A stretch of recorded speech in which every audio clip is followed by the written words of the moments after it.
इस वीडियो में हम प्राचीन इतिहास के बारे में पढ़ेंगे। यह प्राचीन इतिहास की 4th वीडियो है। इसके बाद एक वीडियो और आएगी और 5 वीडियो में पूरा प्राचीन इतिहास कवर हो जाएगा। तो इसमें हमने मौर्य साम्राज्य तक सारा पढ़ लिया था। इसमें हम देखते हैं मौर्य साम्राज्य में चंद्रगुप्त मौर्य ने चाणक्य की मदद से घनानंद को हराकर मौर्य साम्राज्य की नींव रखी थी। इसमें जो है चंद्रगुप्त मौर्य ने इसकी नींव रखी। दूसरा शासक बिंदुसार, तीसरा अशोक, और इसमें कुल जो है 10 राजा हुए। बीच के राजा इतने इंपॉर्टेंट नहीं है। अंतिम राजा जो है 10वां वो बृहद्रथ था, मतलब मौर्य साम्राज्य का अंतिम शासक जो था वो बृहद्रथ था। कुल इसका 137 वर्ष शासन रहा। जानकारी के स्रोत की बात करें कि हमें मौर्य साम्राज्य की जानकारी कहाँ से प्राप्त होती है, तो साहित्यिक स्रोत में अर्थशास्त्र, पुराण, मुद्रा राक्षस नाटक और बौद्ध जैन ग्रंथ जो थे वे जो है मौर्य साम्राज्य के बारे में उनसे जानकारी मिलती है। विदेशी विवरण जो है मौर्य काल में मेगनेस्नीज, स्ट्रैबो और कार्टियस जो है ये विदेशी विवरण था, मतलब विदेशी ये आए थे यहाँ पे मौर्य काल में। अशोक अभिलेख, जूनागढ़ अभिलेख, भवन, मुद्रा, स्तूप जो है इनसे मौर्य साम्राज्य की जानकारी मिलती है, क्योंकि अशोक ने बहुत सारे स्तूप बनवाए थे और अशोक के अभिलेख थे, उनसे जो है मौर्य साम्राज्य की जानकारी मिलती है। ब्राह्मण साहित्य जो है इनसे भी मौर्य साम्राज्य की जानकारी मिलती है। अर्थशास्त्र कौटिल्य की है, मुद्रा राक्षस विशाखादत्त की है, कथा सरित सागर सोमदेव की है, ये उत्तराखंड पीसीएस प्री में आया हुआ है। व्रत कथा मंजरी क्षेमेंद्र की है, महाभाष्य जो है पतंजलि का है। तो ये पांचों जितनी भी है इंपॉर्टेंट है। बौद्ध ग्रंथ जो है, बौद्ध ग्रंथ में दीन वंश, महावंश, महावंश टीका, दिव्यावदान, महाबोधि वंश जो ये साहित्य थे ये मौर्य वंश की जानकारी बताते हैं। जैन ग्रंथ में कल्पसूत्र जो भद्रबाहु की रचित है, परिशिष्ट बर्मन जिसकी रचना हेमचंद ने करी है, ये भी मौर्य वंश की जानकारी देते हैं। तो ये जो साहित्यिक स्रोत थे मौर्य वंश की जानकारी के लिए।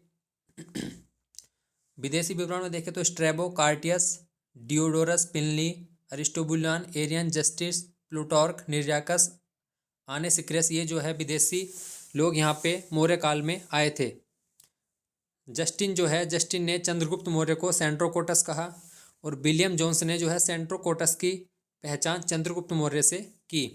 मैग्नेस्नी जो है सेल्यूकस निकेटर का राजदूत था, चंद्रगुप्त मौर्य के दरबार में आया था। अपनी पुस्तक इंडिका में जो है पाटलिपुत्र का वर्णन किया और उसने पाटलिपुत्र में को जो है पोलीबोथ्रा कहा था। तो जो इंडिका पुस्तक है वो किसकी है? मेगस्थनीज की है, जिसमें चंद्रगुप्त जो मौर्य है और पूरे मौर्य साम्राज्य का जो है उसमें वर्णन मिलता है। उसने अपनी पुस्तक में पाटलिपुत्र को पोलीबोथ्रा कहा। चंद्रगुप्त का जो प्रधानमंत्री था कौटिल्य चाणक्य, जिसकी मदद से घनानंद को हराकर मौर्य साम्राज्य की नींव रखी गई थी, उसके बारे में देखते हैं। महावंश टीका में जो है पता चलता है कि चाणक्य तक्षशिला का निवासी था। ये जो है पीसीएस के मेंस की बुक है दृष्टि की, उसके नोट्स बने हुए हैं। इससे आप बड़े एग्जाम के प्री भी एग्जाम भी दे सकते हैं। आने वाला जो एग्जाम है उत्तराखंड में आरओ की वैकेंसी आएगी, उसमें प्री में जो है प्री में जो है जीके आता है, शायद 120 नंबर का है। मेंस में 100 नंबर का पेपर है ऑब्जेक्टिव जीके, उसमें हिस्ट्री के 10 से 15 क्वेश्चन आपको प्री मेंस में देखने को मिलेंगे। तो उसके लिए बहुत अच्छे नोट्स हैं, इसको बहुत अच्छे से पढ़ें। मुद्रा राक्षस की बात करें तो घनानंद ने चाणक्य को अपमानित किया था। ये जानकारी हमें मुद्रा राक्षस पुस्तक उससे मिलती है। घनानंद ने चाणक्य को अपमानित किया था, इसलिए चाणक्य ने चंद्रगुप्त मौर्य की सहायता से जो है चंद्रगुप्त मौर्य ने चाणक्य की सहायता से दोनों ने आपस में मिलकर जो है घनानंद को हराया और जो है मौर्य साम्राज्य की नींव रखी। अर्थशास्त्र की रचना की इन्होंने कौटिल्य चाणक्य जो है इसकी रचित है। अर्थशास्त्र जो किसकी रचना है? कौटिल्य की। चंद्रगुप्त मौर्य ने चाणक्य की मदद से नंद वंश पर विजय प्राप्त की थी। नंद वंश का अंतिम शासक कौन था? घनानंद। चाणक्य प्रधानमंत्री बना। जब मौर्य साम्राज्य की नींव रखी गई तो चंद्रगुप्त मौर्य के प्रधानमंत्री कौन बना? चाणक्य। चंद्रगुप्त मौर्य का प्रधानमंत्री बना चाणक्य। तो मुद्रा राक्षस, अब चंद्रगुप्त मौर्य के बारे में पढ़ते हैं। मुद्रा राक्षस में ब्रसल शब्द का प्रयोग हुआ है चंद्रगुप्त मौर्य के लिए। 345 ईस्वी पूर्व में इसका जन्म हुआ।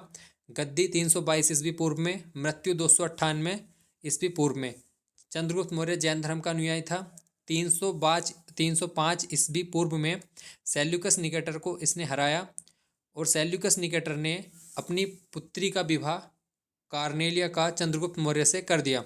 जैन धर्म की दीक्षा भद्रबाहु से ली थी। चंद्रगुप्त मौर्य और सेल्यूकस निकेटर के युद्ध का वर्णन जो है वो एपियानस ने किया। अभिलेख ग्रंथ की बात करें तो माहिस्तान अभिलेख चंद्रगुप्त मौर्य की बंगाल विजय को वर्णन करता है। सोहोगोरा ताम्रपत्र और महास्थानम अभिलेख बांग्लादेश का, ये दोनों अकाल के समय की वर्णन करते हैं। जो अकाल के समय किया जाने वाला राहत कार्य था उसका वर्णन करते हैं। तमिल ग्रंथ जो है एहनानूर और मुरनानूर दक्षिण भारत की विजय का उल्लेख करते हैं। अशोक के अभिलेख भी दक्षिण भारत की विजय का उल्लेख करते हैं। गिरनार अभिलेख सौराष्ट्र प्रदेश को चंद्रगुप्त मौर्य ने जीता उसका उल्लेख मिलता है इसमें। अंतिम समय में पुत्र को सिंहासन छोड़कर भद्रबाहु से जैन धर्म की दीक्षा ली और 298 ईस्वी पूर्व में श्रवण बेलगोला कर्नाटक में अपना शरीर त्याग दिया। वहाँ पे चंद्रगुप्त मौर्य की मृत्यु हो गई। अगला शासक है बिंदुसार। बिंदुसार जो है 298 से 273 ईस्वी पूर्व तक बैठा। उपाधि जो है अमित्रघात शत्रु विनाशक की थी। वायु प्राण में से भद्रसार कहा गया। जैन ग्रंथों में सिंहसेन कहा गया। अनुयायी आजीवक संप्रदाय का अनुयायी था। राजदूत जो है इसके समय डायोनियसस और डाइमेकस आए थे। डाइमेकस किसके समय आया, ये एग्जाम में पूछा जाता है। तो बिंदुसार। तक्षशिला में विद्रोह को दबाने के लिए पहले सुसीम को भेजा और बाद में अशोक को भेजा था। सीरिया का शासक जो था बिंदुसार से भेजने की प्रार्थना की। मतलब सीरिया का शासक ने बिंदुसार से भेजने की प्रार्थना की थी। मतलब क्या क्या भेजने के लिए कहा था बिंदुसार से? मदिरा, सुखांजीर और दार्शनिक। अशोक की बात करें, अगला शासक बिंदुसार के बाद अशोक था। अशोक के नाम अभिलेखों में देवनया प्रियदर्शनी, देवों का प्यारा, पुराणों में अशोकवर्धन, दीपवंश में करमोली और लघु शिलालेख में बुद्ध शाक्य नाम मिलता है। अशोक का नाम मास्की, गुर्जरा, नेटुर, उद्गेलम अभिलेख में भी मिलता है। तो अशोक का नाम कभी कभी एग्जाम में पूछ लिया जाता है कि किसमें क्या है। अशोक जो है 269 ईस्वी पूर्व में गद्दी पे बैठा। शासन बनने से पहले यह उज्जैन का राज्यपाल था। बौद्ध धर्म की दीक्षा जो है उपगुप्त से ली थी। चंद्रगुप्त मौर्य जैन धर्म का था और अशोक जो है बौद्ध धर्म को अपनाया था। बराबर की पहाड़ियों का निर्माण कराया था अशोक ने। लोमस ऋषि, कर्ज चौपार, सुदामा, विश्व झोपड़ी, इन्होंने बराबर की पहाड़ियों का निर्माण कराया जिसमें आजीवक रहते थे, आजीवकों के रहने के लिए। आजीवक संप्रदाय की स्थापना किसने की थी? मखमली कौसाल ने। अगर शिलालेख अभिलेख की बात करें तो इनके 14 शिलालेख हैं। स्तंभ लेख जो हैं 7 बृहद हैं और गुहालेख जो है जो गुफाओं से प्राप्त होते हैं उन्हें गुहालेख कहा जाता है। अशोक के शिलालेख की खोज जो है 1750 में पादेंट्री पैंथेलर ने की। जो शिलालेख की संख्या थी 14 थी। पढ़ने में सफलता जो है 1837 में जेम्स ब्रिसेप ने पाई। भारत में शिलालेखों का सर्वप्रथम प्रचलन जो है अशोक के समय ही हुआ था। तो सारे इंपॉर्टेंट फैक्ट है। जो इनकी लिपि मिली है ग्रीक अरमाइक लिपि में जो अभिलेख मिले हैं वो अफगानिस्तान से मिले हैं, खरोष्टी से, उत्तर पश्चिमी पाकिस्तान से और ब्राह्मणी लिपि से शेष भारत से अभिलेख मिले हैं। शिलालेखों में जो वर्णित वस्तु है, मतलब जो 14 शिलालेख हैं उसमें क्या क्या वर्णित है। पहले शिलालेख में पशुपली की निंदा की गई और मनुष्य मेरी संतान है। दूसरे में मानव पशु चिकित्सा व्यवस्था की गई। तीसरे में अधिकारी 5वें वर्ष दौरा करेंगे। चौथे में बहरी घोष की जगह धम्म घोष को अपनाया गया। 5वें में धर्म महामात्रों की नियुक्ति। 6ठे शिलालेख में आत्म नियंत्रण की शिक्षा। 7वें में सभी संप्रदायों के लिए सहिष्णुता। 8वें में धर्म यात्राओं का उल्लेख। 9वीं में सच्ची भेंट, सच्चे शिष्टाचार का उल्लेख। 10वीं में राजा अधिकारी प्रजा हित के सोचे और 11 में धम्म की व्याख्या की गई। 12 में स्त्री महामात्रों की नियुक्ति। 13 में कलिंग युद्ध का वर्णन किया गया। कलिंग युद्ध का वर्णन किया गया शिलालेख 13 में। और 14 में जनता को धार्मिक जीवन जीने के लिए प्रेरित किया गया। तो ये जो अशोक के 14 शिलालेख थे जिनमें अलग अलग विषय का वर्णन किया गया। साहा ए कूना जो है ग्रीक अरमाइक लिपि में मिला है। साहा बाजगढ़ी और मानसहेरा खरोष्टी लिपि में मिले हैं। मतलब 3 अभिलेख जो हैं, नहीं सारे कुआना जो है ग्रीक अरमाइक लिपि में एक, और शाहबाजगढ़ी मानसहेरा का खरोष्टी लिपि में। तो ये 2 अभिलेख जो हैं ब्राह्मणी लिपि से अलग हैं। तो ये भी एग्जाम में के लिए इंपॉर्टेंट है कि कौन से 2 अभिलेख जो है ब्राह्मणी लिपि में नहीं है। 14 में से 2 अभिलेख जो हैं 2 शिलालेख ग्रीक अरमाइक लिपि में, एक है खरोष्ठी लिपि में, शेष 12 जो हैं वो ब्राह्मणी लिपि में हैं। शिलालेखों का विषय जो है वो प्रशासनिक है। सबसे छोटा अभिलेख जो है रुद्रदेवनी है। सबसे बड़ा जो है 7वां लघु स्तंभलेख जो है उसमें राजकीय घोषणाएं की गई हैं, और जो गुफा में लिखे गए लेख हैं उसमें धार्मिक सहिष्णुता की बात कही गई है। अब बात करें कौशाम्बी। अशोक की रानी जो कारुबाकी और जो कौशाम्बी अभिलेख है प्रयाग में, अशोक की रानी कारुबाकी द्वारा दान का उल्लेख उस वाले शिलालेख में मिलता है, और उसे रानी का अभिलेख भी कहा जाता है। अभिलेख प्रतिस्थापित किस किसने कराए? पहले ये मेरठ टोपरा में स्थापित था, उसके बाद जो दिल्ली कौन ले गया? फिरोज शाह तुगलक। इलाहाबाद स्तंभ लेख को कौशाम्बी से इलाहाबाद कौन ले गया? जहांगीर। और रामपुरवा बिहार की खोज जो है कालीरल ने की थी। लोरिया नंदनगढ़ बिहार जो इनका अभिलेख है उस पे क्या है? मोर का चित्र बना हुआ है। भामरू शिलालेख जो है उसमें बौद्ध धर्म होने का प्रमाण मिलता है, मतलब अशोक जो है, अशोक ने बौद्ध धर्म अपनाया है, उसका प्रमाण किस में मिलता है? भामरू शिलालेख में। अशोक की यात्रा क्रम की बात करें तो बोध गया, कुशीनगर, लुम्बिनी, फिर उसके बाद कपिलवस्तु, फिर उसके बाद सारनाथ, श्रीवास्ती। इस क्रम में जो है अशोक ने अपनी यात्रा की थी। कलिंग का युद्ध जो है 261 ईस्वी पूर्व में हुआ। कलिंग की राजधानी तोसली पर अधिकार कर लिया अशोक ने, और 13वें शिलालेख में इसका वर्णन मिलता है। इसी के बाद अशोक ने रक्त नीति को त्याग कर धम्म की नीति अपनाई थी। इस युद्ध में रक्त नीति को देखकर लुम्बिनी में धर्म यात्रा के दौरान भू राजस्व घटा देने का उल्लेख मिलता है। कौन से अभिलेख में मिलता है? लुम्बिनी में जो अभिलेख है उसमें धर्म यात्रा के दौरान भू राजस्व घटाने का उल्लेख मिलता है। अब बात करें प्रशासनिक व्यवस्था की, तो कौटिल्य का सप्तांग सिद्धांत जो है, कौटिल्य का सप्तांग सिद्धांत इस प्रकार है। राजा को सिर कहा जाता था, अमात्य को आँख, जनपद को जंघा, दुर्ग को बाहाँ, कोस को मुख, और दंड बल सेना जो थी उसको मस्तिष्क, और मित्र को कान कहा जाता था। तो ये कौटिल्य का सप्तांग सिद्धांत था। मेगनस्थनीज ने भारतीय समाज को 7 वर्गों में बांटा था। ये क्वेश्चन एग्जाम में आया हुआ है कि मेगनस्थनीज ने भारतीय समाज को कितने वर्गों में विभाजित किया था? 7 वर्गों में। दार्शनिक, किसान, अहीर, कारीगर, सैनिक, निरीक्षक और सभासद। मौर्य काल में जो उच्च अधिकारी होते थे वो तीर्थ कहलाते थे। इनकी संख्या कितनी थी? 18।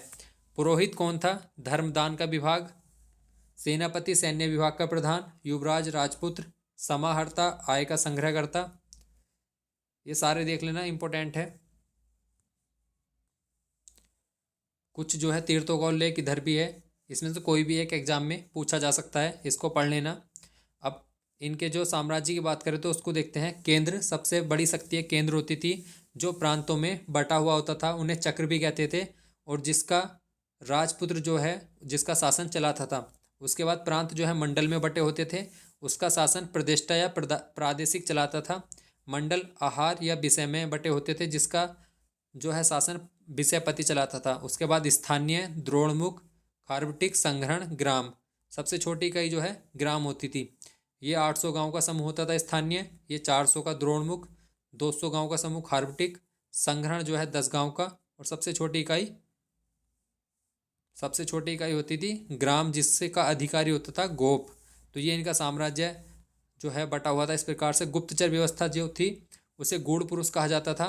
संस्था एक स्थान पर रहकर, मतलब जो है गुप्तचर व्यवस्था होती थी जो एक स्थान पर रहकर संचार जो है वो भ्रमण करके। एग्रोनोमी जो था वो सड़क निर्माण अधिकारी कहलाता था। सैन्य व्यवस्था जो है उसका संचालन सेनापति करता था। 4 प्रकार की सेना थी: पैदल सेना, घुड़सवार, हाथी, युद्ध। न्याय व्यवस्था जो थी वो धर्म स्थलीय कंटक शोधन थी। महिला की स्थिति जो थी वो अनिष्कासनी, घरों में रहने वाली, रूपा जीवा, वैश्यवृत्ति करने वाली, और गढ़ी का अध्यक्ष जो है उसका निरीक्षण करने वाली। तो ये महिलाओं की स्थिति। कृषि भूमि में सरकारी भूमि को सीता भूमि कहा जाता था, और जो उसका नियंत्रक था सरकारी भूमि का उसको सीता अध्यक्ष कहा जाता था। बिना वर्षा के जहाँ अच्छी खेती होती थी उस भूमि को अदेव मात्रक भूमि कहा जाता था। अन्य भूमि का भी उल्लेख है। कृष्ट जो है द्वितीय भूमि को आकृष्ट बिना जुती हुई को, स्थल जो है ऊंची भूमि को, क्षेत्रक जो है भूटमामी भूमि को, उपवास जो है काश्तकार को कहा जाता है। आगे देखते हैं। कर जो है, कर इस प्रकार से थे। आयकर 1/6 था। सीता जो है राजकीय भूमि से जो प्राप्त आय होती थी, इंपॉर्टेंट है। भाग जो है उपज का हिस्सा। प्रवेश्य जो है आयात कर होता था, 20% लगता था। निष्क्राम्य जो है निर्यात कर होता था। प्रणय जो है एक आपातकालीन कर था। ये उत्तराखंड पीसीएस प्री में आया हुआ है 2021 में, जो एग्जाम 2022 में हुआ है। निष्क्राम्य निर्यात कर, सॉरी प्रणय आपातकालीन कर, ये वाला आया हुआ है। बलि जो है ये भी एक राजस्व कर है। ये उत्तराखंड पीसीएस 2016 मेंस में पूछा हुआ है। हिरण्य जो है वो अनाज न लेकर नगद लिया जाता था। सेतुबंध सिंचाई का प्रबंधन। बिष्टि निःशुल्क श्रम एवं बेकार। तो ये कर बहुत इंपॉर्टेंट है, इनको अच्छे से देखना। जो मुद्रा थी मौर्य काल में, चांदी की मुद्रा को कारसापण पड़ धारण कहा जाता था। सोने की मुद्रा को सुवर्ण या निष्क, तांबे की मुद्रा को मासक या काकड़ी। व्यापार की बात करें तो ब्रह्मकच्छ बंदरगाह जो है पश्चिम में और ताम्रलिपि बंदरगाह पूर्व में, यहाँ पे व्यापार होता था। व्यापार शुल्क की बात करें तो अभ्यंतर राजधानी में लिया गया शुल्क। आतिथ्य विदेशी माल पर वसूल। निष्क्राम्य निर्यात कर और प्रवेश्य आयात कर होते थे। पतन की बात करें तो मौर्य साम्राज्य का जो अंतिम शासक था बृहद्रथ, उसके सेनापति ने पुष्यमित्र शुंग ने 185 ईस्वी पूर्व में उसकी हत्या करके शुंग वंश की स्थापना की। तो ये मौर्य साम्राज्य था कंप्लीट। मौर्य साम्राज्य के बाद ब्राह्मण साम्राज्य और जो यूनानी आक्रमण हुए थे, विदेशी आक्रमण में यूनानी शकबल्लभ कुषाण जो हैं वो हम अगली वीडियो में पढ़ेंगे। इसके बाद 1 या 2 वीडियो बनेगी और प्राचीन इतिहास हमारा समाप्त हो जाएगा 5 या 6 वीडियो में। धन्यवाद।